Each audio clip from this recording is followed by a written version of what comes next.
From Washington, D.C., I'm Alistair D'Souza. This is Washington Watch, a weekly roundup of the biggest stories from the United States and beyond.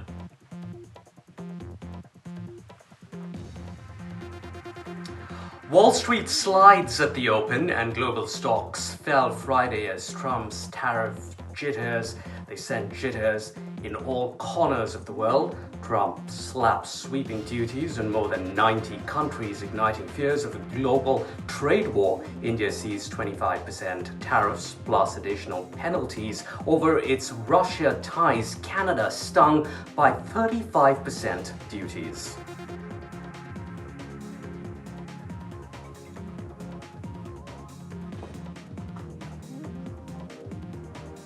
Tariff angst apart, other concerns over the US economy in an unusually larger correction. Hiring or jobs growth numbers in May and June have been lowered by nearly 260,000. The numbers for the last month in July coming in below what economists had forecast. At the time, did you know why he was taking those young women, including Virginia? No, I don't know really why. But I said if he's taking anybody from Mar-a-Lago, he's hiring or whatever he's doing. Trump denies knowing why Epstein was taking young females from his club in Florida. His latest comments come after he earlier told reporters that he knew that Epstein had stolen a 16-year-old spa attendant, Virginia Giuffre, from his Mar-a-Lago club. Giuffre was sexually assaulted by Epstein. She committed suicide in April this year.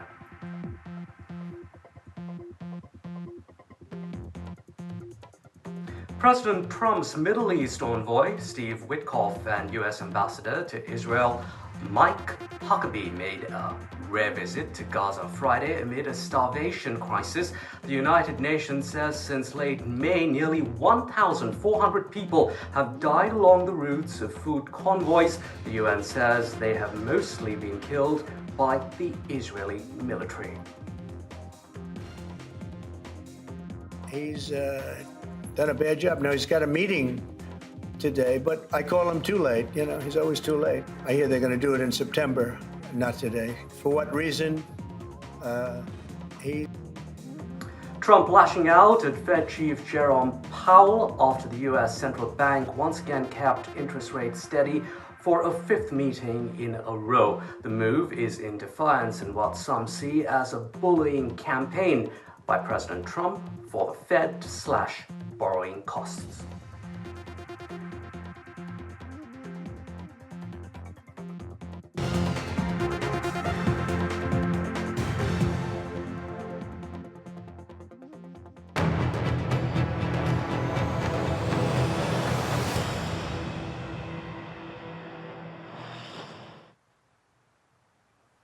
US President Trump is upending the global trade system with a slew of tariffs ranging from a baseline of 10% to as high as 50%. Trump has signed an executive order on the rates, which go into effect in 7 days. Some of the highest tariffs are on Canada, which is now at 35%. Brazil is even bigger at 50%. Mexico, the US's biggest trading partner, has been given a 90-day reprieve. Now, goods imported from India into the United States will face 25% duties after talks to hammer out a mini trade deal failed, but the pain could be far worse. India is also expected to face additional penalties for oil it buys from Russia. No word yet, though, on how much those penalties will be. Meanwhile, preliminary deals with the EU, Britain, Japan, South Korea, Vietnam, and others have meant that they face tariffs of between 10 to 20%.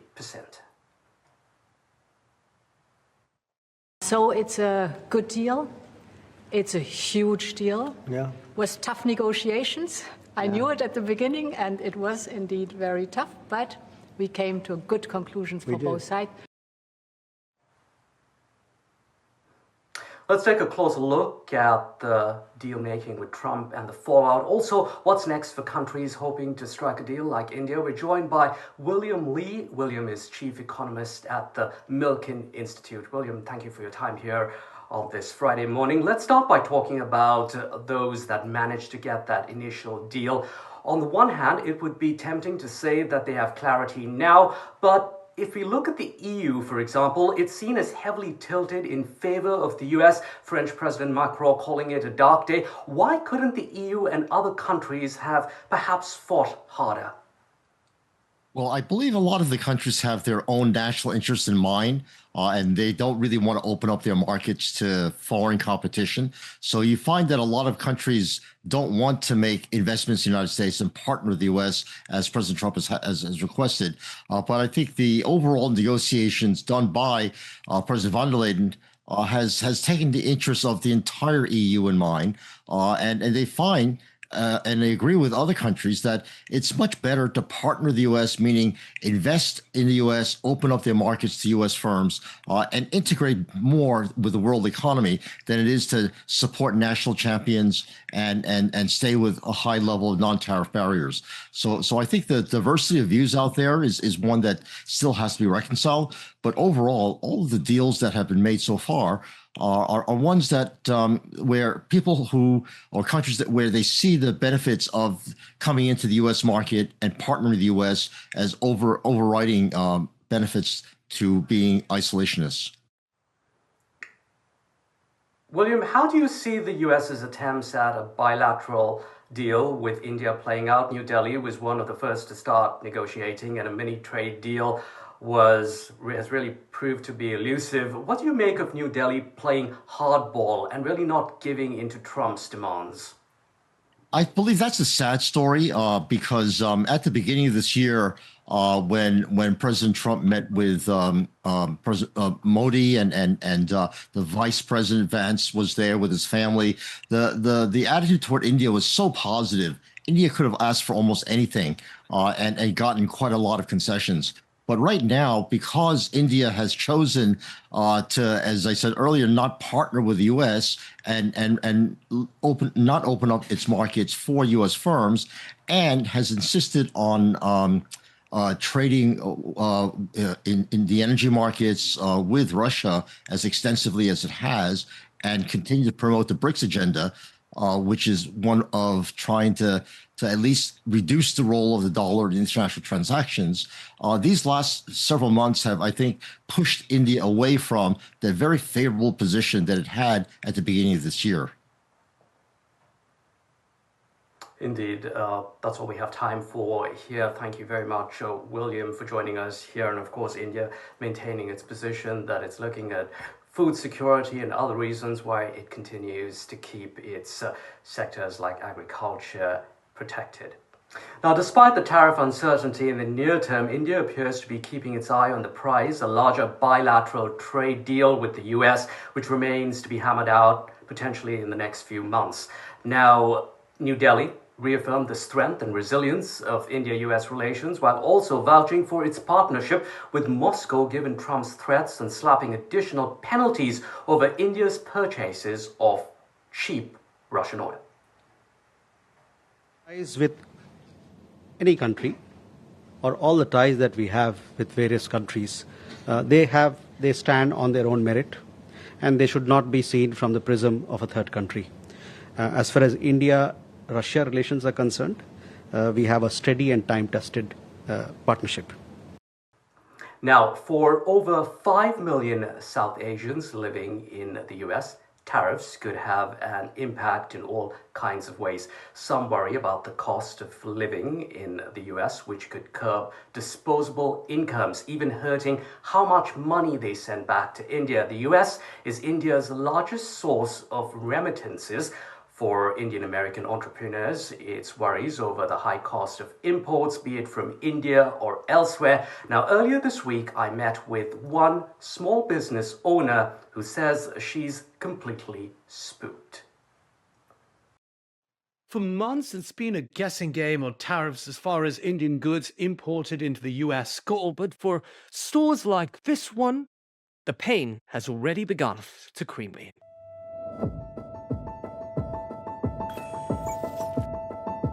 When I say the word tariffs, how do you feel? My blood pressure goes up high. I get anxiety. Am I going to survive? I only have one location, and this is my bread and butter. All these lehengas are anywhere from 600 to 900. And this is my bridal collection. This can go anywhere from 1,000 to around 6,000. The years started out pretty good. I would say that people were shopping and buying stuff. This last 1 month has been a huge impact. I was having quite a few customers walk-ins throughout the day, at least 5 to 7. Right now, I'm only seeing maybe 2 to 3. I think with the unknowns, with the tariffs and not knowing what's going to happen, I think everybody's been scared to spend money because now people don't know if they want to shop locally or actually go to India. They don't know where they're going to save money. It's lunch hour. As you can see, there's no one here. There's no traffic. So it'd be very busy at this time usually? Yes, absolutely. And now? Nothing. My manufacturers are based out of Mumbai and Bangalore and Gujarat. If they increase their prices on us, we have to increase our prices over here. Do you think your Indian suppliers will absorb the cost? No, they will not. They'll charge us. Whatever we pay in higher prices, I have no choice but to pass it on to the customers here. I can't, there's no leeway behind it. Businesses in America will suffer. It's something that should not happen to, especially a small business, or anybody for that matter. No one wants to pay higher prices on goods. In my 7 years of this industry, I think this is the first time I've faced the unknown. We don't know what's going to happen. So we're back to the pandemic state of mind. Between the pandemic and the tariffs, I would say the tariffs scare me more. Some other Indian clothing stores that NDTV spoke to say that they've kept prices stable for now because of unsold inventory from last year, but prices are bound to go up. In Clarksville, Maryland, Alistair D'Souza, NDTV.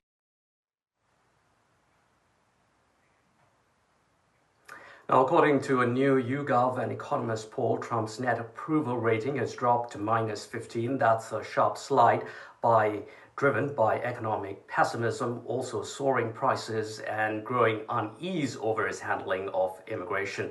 The Jeffrey Epstein scandal is casting a long shadow, with over 2/3 of Americans, including many Republicans, now believing the government is covering up key evidence, while the president still enjoys support in deep red states. Even some of his core voter bloc seniors and white working class men are showing signs of disapproval.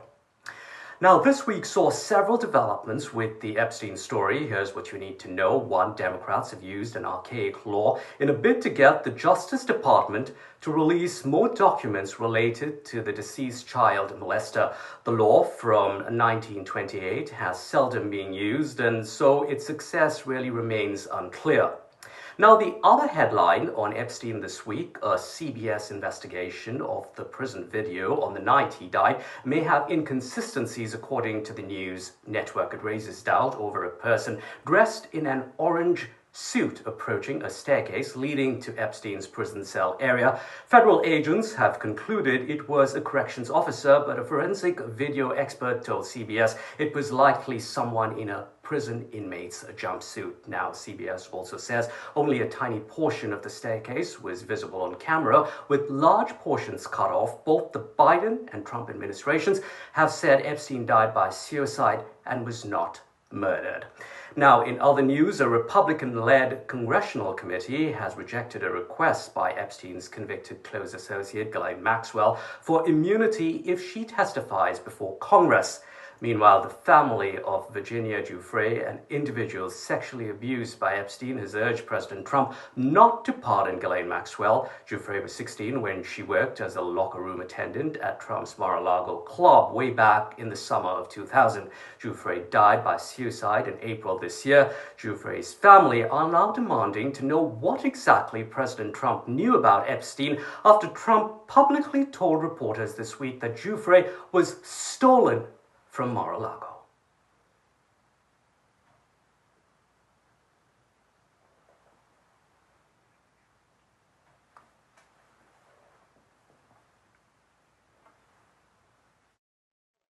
Saying that Jeffrey Epstein poached 2 of your staffers. Who were the? Yeah, I don't want to say 2, or I don't want to say any number. You're talking about many years ago, but yeah, he took people, and because he took people, I said, don't do it anymore. You know, they work for me, and he took Beyond that, he took some others. And once he did that, that was the end of him. Let's take a closer look at the story. We're now joined by Ankush Khardori, a former federal prosecutor, which is basically a lawyer representing the U.S. government in big federal cases. Ankush, thank you for your time here on Washington Watch. Ankush, U.S. President Trump told reporters he had the authority to pardon Maxwell. He said he has that authority to do so, but no one has asked him to do it yet. Now, Ghislaine Maxwell is, of course, in prison appealing her conviction. What do you see happening? Wouldn't really a pardon only fan those flames of the controversy further? Yes, I think that's exactly what would happen. The idea of pardoning Ghislaine Maxwell is widely opposed here in the U.S. A recent poll this week showed that only 4% of Americans would support that decision. So I don't think it would work out well for the Trump administration. It's a bad idea, too, as a legal matter. But also, the idea that the president would pardon the only person in prison on heinous sex trafficking charges, child sex trafficking charges, would not really help them out much. I mean, the conspiracy theory, one among others here, is that the U.S. government at the top levels is protecting child sex predators. Now, this is not true, so far as anyone credible can tell, but the idea of Trump pardoning her would ironically be consistent with that theory. All right, Ankush, the request now to unseal the grand jury testimony was denied by a Florida judge, but the request is still open in New York. However, the Justice Department this week said that the grand jury testimony didn't hear from victims, but just to law enforcement officials. So let's say that's released. Will that really satisfy the MAGA base? It will not satisfy the MAGA base. In our federal criminal justice system here in the U.S., it is very common for prosecutors to charge a case through a grand jury by presenting testimony only from agents who worked on the case. Their job in that setting is to provide an overview of the investigation and to provide information and evidence to the grand jurors that support the allegations in the indictment and that the government intends to introduce at trial. So what that means is the testimony is focused on the defendants at issue, the charges at issue. It does not roam widely. And if something was not the subject of meaningful discussion at the trial, you should not expect to hear much of it, of anything at all about it in the grand jury. So the questions that people have surrounding this case extend beyond those two cases. And so the notion that this testimony, even if it is unsealed, which it may not be, would meaningfully advance anyone's knowledge here is highly unlikely to me. Former federal prosecutor Ankush Khardori joining us here on Washington Watch. Thank you. In other news now, the Trump administration's clampdown on higher education could already be having an impact on people wanting to study in the United States. Some are worried the U.S. is losing its competitive edge. Donald Trump wins the presidency. What started off as unlikely, impossible, is now reality. In just 8 months, U.S. President Donald Trump's tenure has witnessed relentless attacks on American universities. From slashing research budgets to cracking down on international students to freezing key visa programs. It seems Trump administration is only getting started.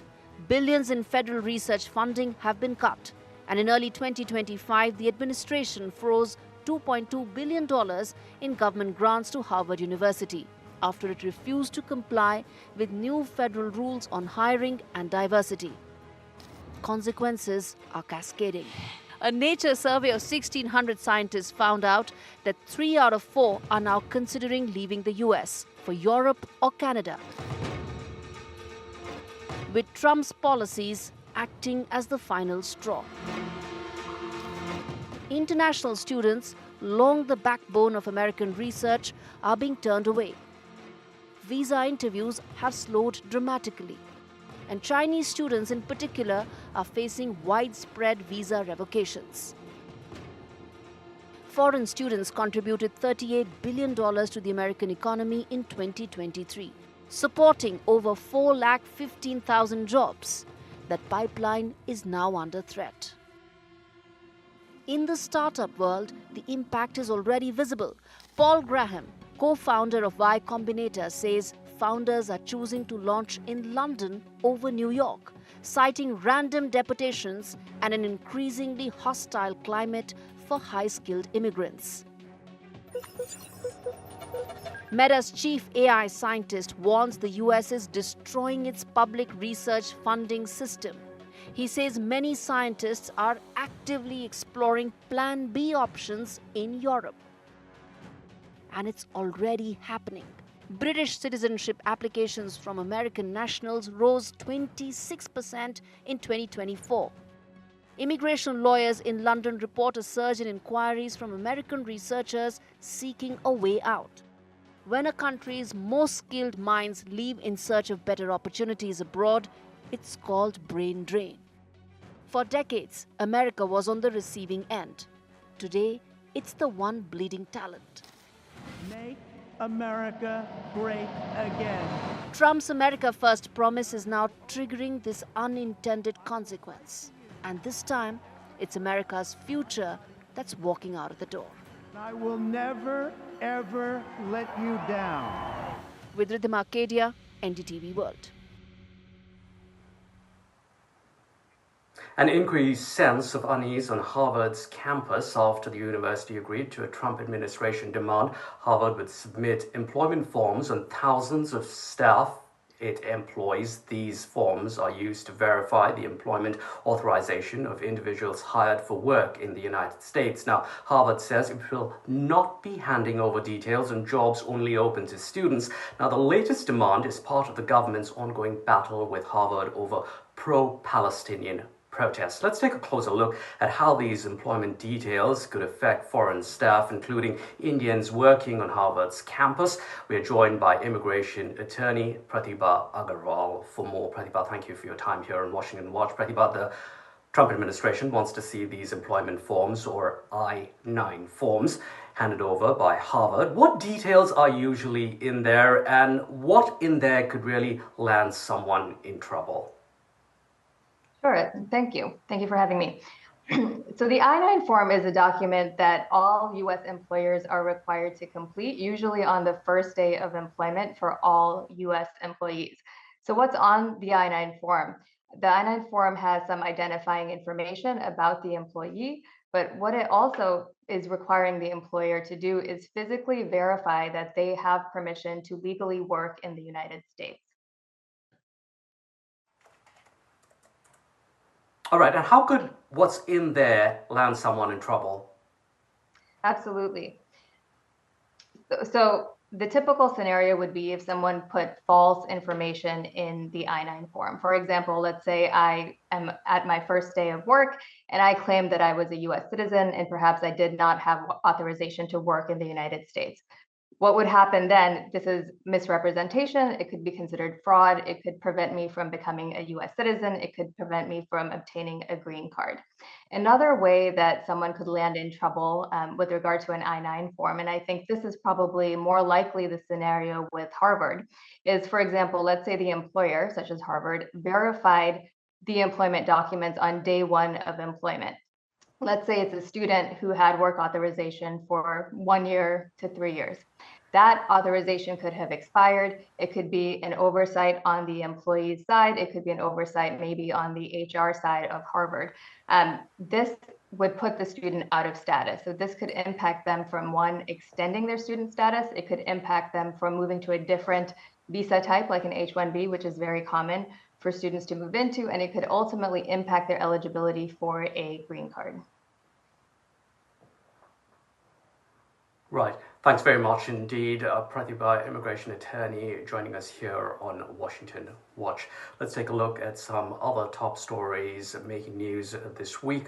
Let's head to Gaza to look at an important visit by the U.S. envoy there as well. U.S. Special Envoy Steve Witkoff says he spent over 5 hours in Gaza on Friday to assess the humanitarian crisis firsthand in a post on X. He said the visit was aimed at giving President Trump a clearer picture of the situation and helping shape a plan for delivering food and medical aid. Witkoff and U.S. Ambassador to Israel, Mike Huckabee, also held talks with Israeli officials a day earlier to discuss the worsening conditions in the enclave. That's it for Washington Watch. I'm Alistair D'Souza.